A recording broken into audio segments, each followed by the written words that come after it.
أعوذ بالله من الشيطان الرجيم بسم الله الرحمن الرحيم السلام عليكم ورحمة الله وبركاته إن الحمد لله نحمده ونستعينه ونستغفره ونعوذ بالله من شرور أنفسنا ومن سيئات أعمالنا من يهده الله فلا مضل له ومن يضلل فلا هادي له أشهد أن لا إله إلا الله وحده لا شريك له وأشهد أن محمدا عبده ورسوله اللهم صل وسلم على محمد وعلى آله وصحبه وبارك وسلم أما بعد Alhamdulillah Summa Alhamdulillah. Kita sambung lagi PDPR kita untuk kelas pada hari ini. Okay, InsyaAllah hari ini kita akan masuk dalam bidang yang baru, tu dalam bidang akhlak Islamiyah. Okay, dalam bidang akhlak. Okey, bagi yang ada buku teks, boleh buka buku teks muka surat 162. Okey, pelajaran yang pertama dalam bidang akhlak iaitu pelajaran 27 yang bertajuk akhlak terpuji hiasan diri. Okey.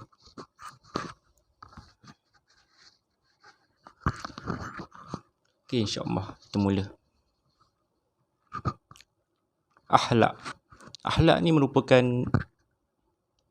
sifat peribadi yang dituntut ataupun konotasi bagi akhlak ni benda yang positif, akhlak yang baik. Cuma kalau kita tengok dalam permulaan dia bahagikan akhlak mahmudah dan akhlak mazmumah. Okey. Maksud tu satu tu adalah akhlak yang baik, akhlak mazmumah, akhlak yang buruk. Okey, kita tengok sama-sama. Perkataan akhlak berasal daripada perkataan khulukun yang bermaksud budi pekerti, watak, kelakuan dan tabiat. Okay, budi pekerti, watak, kelakuan dan tabiat. Dari segi istilah pula, akhlak ialah sifat yang tertanam dalam jiwa yang mendorong lahirnya sesuatu perbuatan dengan mudah tanpa pertimbangan dan pemikiran yang mendalam. Okey, maksudnya benda tu dilakukan secara naluri, lahir daripada diri kita. Memang benda yang ada pada diri kita. Satu-satu perbuatan tu bukan kita buat dengan paksaan, tapi memang dengan sukarela kita ataupun memang kita dah terbiasa buat benda tu. Itu adalah akhlak. Benda yang kita biasa buat. Okay, benda yang kita biasa buat. Okey. Bila sebut pasal akhlak ni, apa contoh ikutan kita yang paling baik dalam kita nak mempelajari ataupun menjadikan contoh akhlak yang untuk kita ikuti? Tak lain tak bukan adalah Rasulullah sallallahu alaihi wasallam. Rasulullah akhlak dia akhlak yang terbaik. Okay. Yang mana Aisyah kata akhlak Rasulullah ini adalah akhlak Quran. Jadi Rasulullah ni sebagai qudwatun hasanah. Okay. Contoh ikutan bagi kita dalam semua bab, termasuklah dalam bab akhlak. Okey, kita tengok. Akhlak dia terbahagi kepada dua, iaitu yang tadi kita sebut akhlak mahmudah dan akhlak mazmumah. Okey, apa yang dimaksudkan dengan akhlak mahmudah? Mudah kata akhlak mahmudah ini adalah akhlak yang baik. Sifat dan tingkah laku terpuji yang terdapat pada diri seseorang yang bertepatan dengan nilai dan perakuan syarak. Okay. Perilaku yang terpuji, tabiat yang terpuji, watak yang terpuji. Okay. Yang selari dengan syarak. Okay. Itu bagi akhlak mahmudah. Akhlak mazmumah pula, mudah kata akhlak mazmumah ni adalah akhlak yang buruk. Okay. Sifat dan tingkah laku keji yang terdapat pada diri seseorang yang berlawanan dengan nilai dan perakuan syarak. Okey. Dia sifat yang keji. Kalau mazmumah, mahmudah adalah terpuji. Mazmumah yang keji. Itu maksud bagi akhlak mahmudah dan akhlak mazmumah. Okey, kita tengok apa contoh bagi kedua-dua akhlak ini.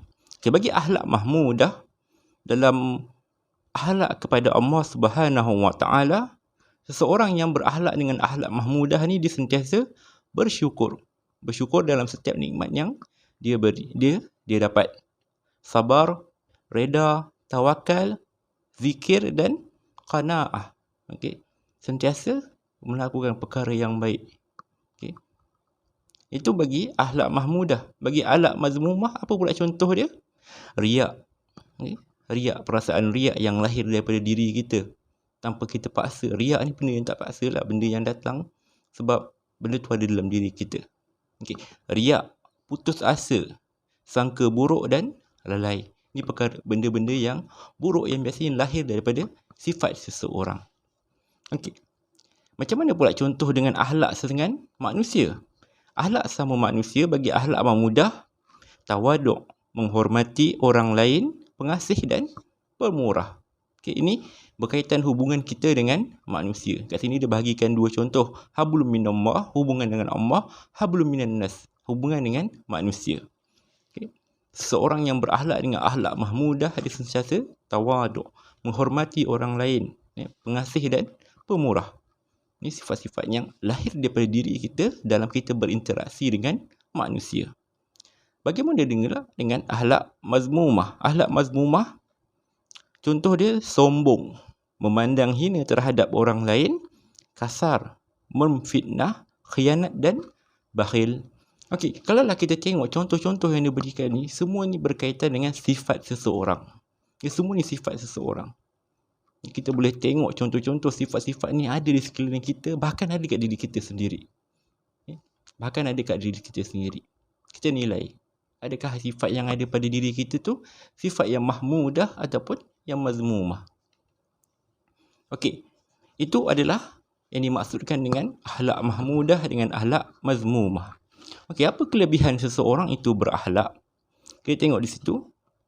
Hadis daripada Abu Daud. An Abi Hurairah radhiyallahu anhu qala Rasulullah sallallahu alaihi wasallam akmalul mu'minin imanan ahsanuhum khuluqan. Okay. Yang bermaksud daripada Abu Hurairah radhiyallahu anhu menyatakan bahawa Rasulullah sallallahu alaihi wasallam bersabda, orang mukmin yang paling sempurna imannya ialah orang yang paling baik akhlaknya. Ini yang Nabi bagi tahu. Okay. Seseorang mukmin yang paling sempurna iman dia. Okay. Kita tahu iman bagi manusia ni dia naik dan turun, naik turun. Kita bukan seperti para malaikat yang mana iman dia tetap, tak naik dan tak turun, tetap sahaja. Okay. Kita manusia, iman kita naik dan turun. Kita tahu ada setengah waktu iman kita naik, ada setengah keadaan iman kita menurun. Tapi Nabi kata iman bagi seorang mukmin yang paling sempurna ialah orang yang paling baik akhlaknya. Paling baik akhlaknya. Tengok pula contoh satu lagi. Hadis daripada Abu Daud. Hadis yang diriwayatkan oleh Abu Daud daripada Abi Darda. Ini seorang sahabat Nabi bernama Abi Darda.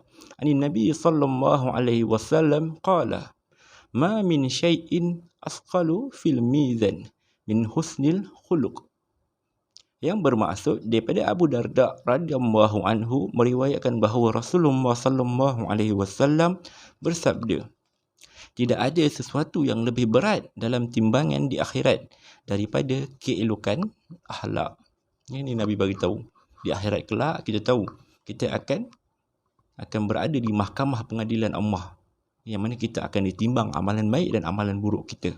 Dan Nabi kata tidak ada sesuatu yang lebih berat dalam timbangan mizan daripada keelokan akhlak. Okay. Sebab tu penting akhlak tu. Dia berkait dengan akhirat kita. Akhlak kita di dunia berkait dengan akhirat kita nanti. Okay.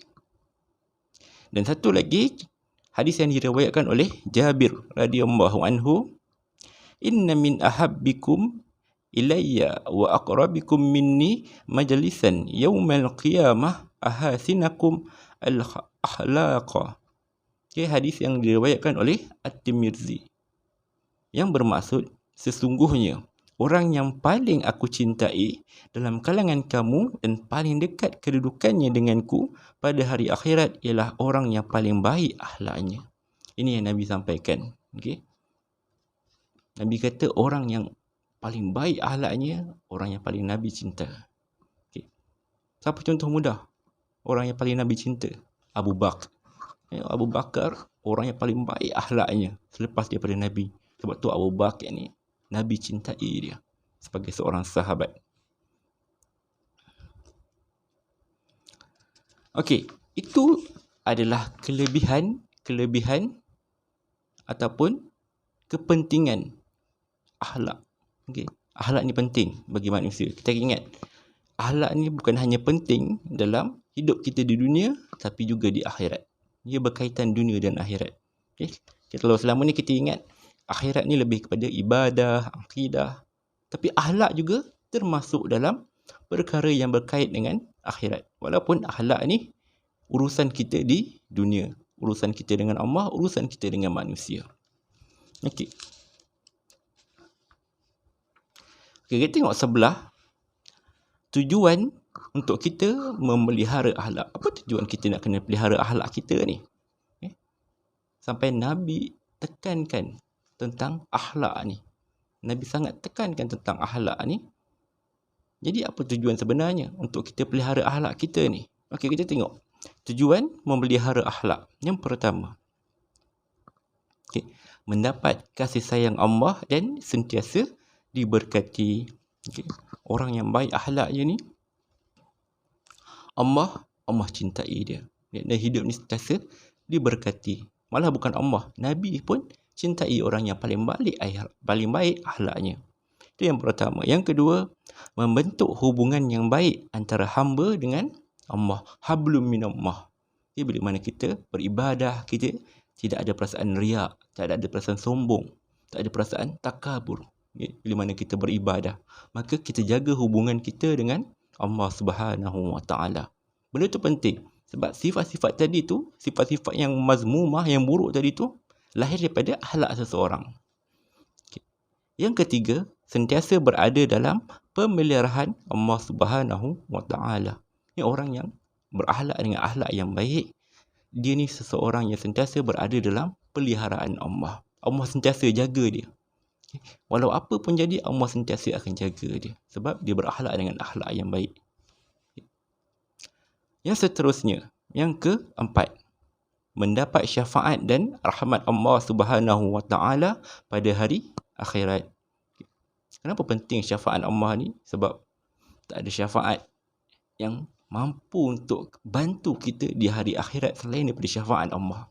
Ya betul, Nabi akan bagi syafaat kepada umat dia. Tetapi syafaat Nabi tu, Nabi boleh beri dengan izin Allah. Bila Allah kata, Allah izinkan Nabi untuk beri syafaat, maka barulah Nabi beri syafaat kepada umat-umat dia. Okay. Maksudnya kat sini, syafaat Allah tu satu-satu syafaat yang ada di akhirat kelak. Okay. Kita tak boleh nak mengharap kepada bantuan orang lain dah pada waktu tu. Okay. Kita tak boleh nak buat amalan, kita tak boleh nak buat ibadah dah pada waktu tu. Segala-galanya dah terputus. Tinggal untuk kita diadili. Okay. Sama ada syurga ataupun neraka. Dan bagi seorang Muslim, kehidupan kita kat dunia ni, kita tak ada target lain selain daripada syurga Allah. Okay. Jadi dengan berakhlak dengan akhlak yang baik ini, insya-Allah kita boleh dapat jaminan syafaat Allah di akhirat kelak. Okey, itu yang keempat. Yang kelima, mewujudkan kestabilan politik dan keamanan negara. Apa kaitan pula akhlak dengan kestabilan politik dan negara? Apa kaitannya? Okey. Kita ambil contoh mudah. Seorang pemimpin yang berakhlak baik, dia tidak akan khianat dengan tugas dia. Dia tidak akan makan rasuah. Dia tidak akan menyeleweng dalam penugasan dia. Jadi, seorang pemimpin yang berakhlak dengan akhlak yang baik, dia akan jaga negara dia. Maka politik negara akan baik. Okay. Dan negara akan menjadi aman. Sebab tu penting. Penting akhlak ni sampai ia berkaitan dengan politik negara. Berkaitan bukan hanya pada diri manusia, bukan hanya pada masyarakat, bukan hanya pada keluarga, tapi juga pada negara. Okay. Itu pentingnya akhlak. Okay. Yang seterusnya, yang keenam, meningkatkan kualiti modal insan yang amat diperlukan dalam membina kemajuan dan ketemadunan yang tinggi. Okay. Kualiti modal insan. Siapa modal insan ni? Kita lah. Kita, anak cucu kita, itu adalah modal insan yang kita nak lahirkan. Modal insan yang paling berkualiti adalah modal insan yang paling baik akhlaknya. Paling baik akhlaknya macam mana? Dengan ikut akhlak Nabi. Dengan jadikan Nabi sebagai contoh. Dan yang terakhir, mewujudkan kehidupan yang aman dan harmoni.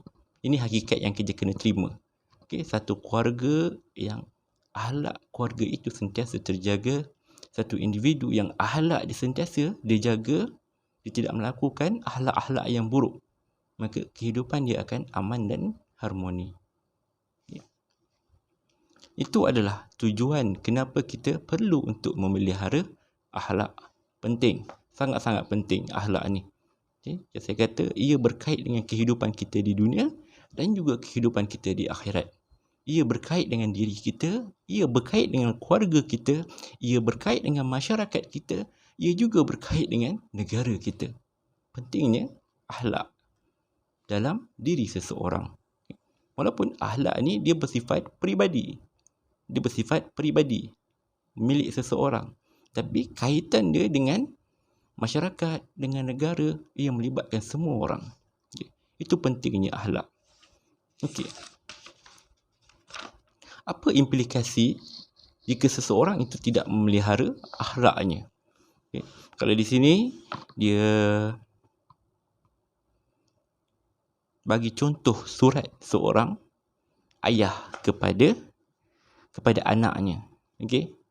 Contoh surat ni, surat yang ayah berikan kepada anaknya. Kita tengok surat yang ditulis ni, apa surat ni? Wahai anakku yang tercinta, ingatlah pesanan ayah ini. Berakhlaklah dengan akhlak yang mulia, hiasilah dirimu dengan akhlak mahmudah, dan peliharalah dirimu daripada akhlak mazmumah. Sesungguhnya akhlak yang buruk meruntuhkan maruah dirimu dan menjadikan kamu hina di sisi Allah Subhanahu wa taala dan pandangan manusia. Poin yang pertama, akhlak yang buruk ini meruntuhkan maruah seseorang manusia. Seseorang yang bersifat dengan sifat yang buruk, berakhlak dengan akhlak yang buruk dan ditunjulkan kepada orang yang dia ni ada akhlak yang buruk. Kadang-kadang orang dia tak sedar dia berakhlak dengan akhlak yang buruk. Dia ingat dia okey je sebab dia dah terbiasa dengan buat benda tu. Kan akhlak ni sifat peribadi kita secara lahiriah, bukan paksaan. Jadi dia anggap benda tu benda yang semula jadi. Dia tak perasan orang tengok benda tu sebagai benda yang buruk. Maka bila mana orang tengok, maruah diri dia akan terjatuh. Maruah dia akan direndahkan. Dan yang kedua, menjadikan kamu hina di sisi Allah dan manusia. Itu poin yang pertama. Saya sambung terus surat ni. Wahai anakku, binalah peribadimu dan jauhilah sifat mazmumah. Ingatlah bahawa sifat sombong dan bongkak menjadikan kamu dibenci manusia. Sifat riak pula menjadikan kamu dimurkai Allah Subhanahu wa taala. Akhlak yang buruk menjadikan manusia benci dengan kita. Dan akhlak yang buruk menjadikan Allah murka pada kita. Itu poin yang kedua. Ingat, akhlak yang buruk, biasa orang yang berakhlak dengan akhlak yang buruk ni, manusia tak nak dekat dengan dia. Manusia tak nak jadikan dia sebagai sahabat. Manusia tak nak berada di sisi dia. Sebab apa? Sebab dia tahu implikasinya bersama dengan orang yang akhlak yang buruk ni akan menyebabkan pelbagai problem. Dan orang yang berakhlak dengan akhlak buruk ni, Allah murka. Allah sangat-sangat murka. Itu poin yang seterusnya. Kita sambung lagi. Wahai anakku, jangan sekali-kali kamu bersikap biadab terhadap gurumu. Bersopanlah dengan guru kerana amalan ini kunci keberkatan ilmu yang engkau pelajari. Ni dia berkaitan dengan akhlak terhadap guru. Siapa guru kita? Orang yang mengajarkan kita. Tak kisahlah siapa sahaja, asalkan orang tu mengajarkan kita. Kalau di awal hidup kita, mak ayah kita adalah guru kita. Selepas tu kita masuk sekolah, kita ada ramai guru. Beradablah dengan guru. Walaupun hakikatnya kita tahu guru ni juga manusia. Cikgu ni juga manusia. Dia akan melakukan kesilapan. Ada masa cikgu akan ketelanjuran dalam bahasa dia. Okay. Tapi paling tidak kita jagalah adab antara murid dengan guru. Kalau kita tak hormat dia sebagai orang yang lebih tua, kita hormatlah dia sebagai seorang guru. Ini adab. Okay. Adab kita dalam berguru. Adab sebagai seorang murid. Okay. Dan yang seterusnya, kita sambung lagi. Wahai anakku, hiasilah dirimu dengan sifat amanah, sabar dan bertanggungjawab. Dengan ini, pasti kamu dihormati, disayangi dan dicontohi serta dapat memimpin orang ke jalan yang benar. Ingatlah pesanan ini, wahai anakku. Okay. Ini contoh surat daripada seorang ayah kepada anaknya, yang mana ayah itu menyampaikan pesanan kepada anaknya supaya berakhlak dengan akhlak mahmudah dan meninggalkan akhlak yang mazmumah. Okay. Ada beberapa pengajaran yang kita keluarkan tadi, seperti jangan bersifat jangan berakhlak dengan akhlak yang buruk, sebab akhlak yang buruk ini akan runtuhkan maruah diri kita. Okay. Akan menjadikan kita ini hina di sisi Allah dan manusia. Dan akhlak yang buruk ini menjadikan manusia benci dengan kita. Dan Allah murka kepada diri kita. Okey, itu adalah implikasi jika kita tidak memelihara akhlak kita. Okey, kita tengok kunci ilmu di bawah itu. Nama Rasulullah SAW ialah Muhammad dan Ahmad. Okey. Ulama ada beza pendapat. Mana yang asal, Ahmad ke Muhammad? Okay. Ada sebahagian ulama mengatakan nama yang diberikan, sebab kalau kita baca dalam sirah, atuk Nabi yang bagi nama Nabi ni. Okay. Atuk Nabi Abdul Muttalib, yang mana dikatakan nama yang atuk dia beri ni tak pernah ada orang guna sebelum tu lagi. Tak pernah ada orang yang guna. Nabi yang orang pertama yang diberikan nama tu. Maka ulama beza pendapat, adakah nama yang diberi tu adalah Muhammad ataupun Ahmad? Sebahagian ulama mengatakan nama yang diberikan adalah Ahmad. Sebab dikatakan Muhammad ada yang telah menggunakan sebelum tu lagi. Sebab tu Nabi juga dipanggil sebagai Ahmad. Yang bermaksud, mana Muhammad dengan Ahmad ini bermaksud yang terpuji dan sangat terpuji. Okay. Allah menamakan Rasulnya Muhammad dan Ahmad sesuai dengan akhlak baginda yang terpuji dan bertepatan dengan Al-Quran. Macam saya kata tadi, hadis daripada Aisyah. Aisyah kata akhlak Nabi ini adalah akhlak Al-Quran. Apa yang kita nampak dekat Al-Quran itulah akhlak Nabi. Itu contoh ikutan kita yang paling baik kalau kita nak ikut. Okey, itu berkaitan dengan akhlak. Okey, kita tahu serba sedikit apa yang dimaksudkan dengan akhlak. Apa pembahagian dalam akhlak? Ada akhlak yang baik, ada akhlak yang buruk. Okey.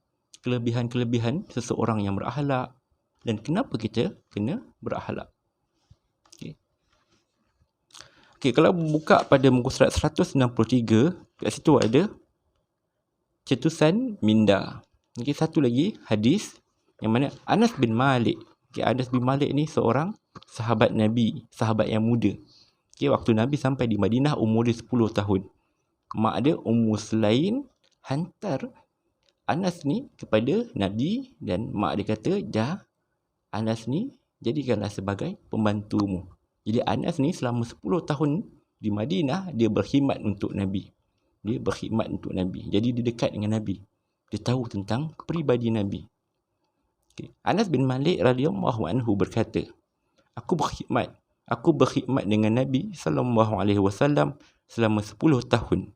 Baginda tidak pernah berkata kepadaku, "Oh, kenapa kamu buat begini?"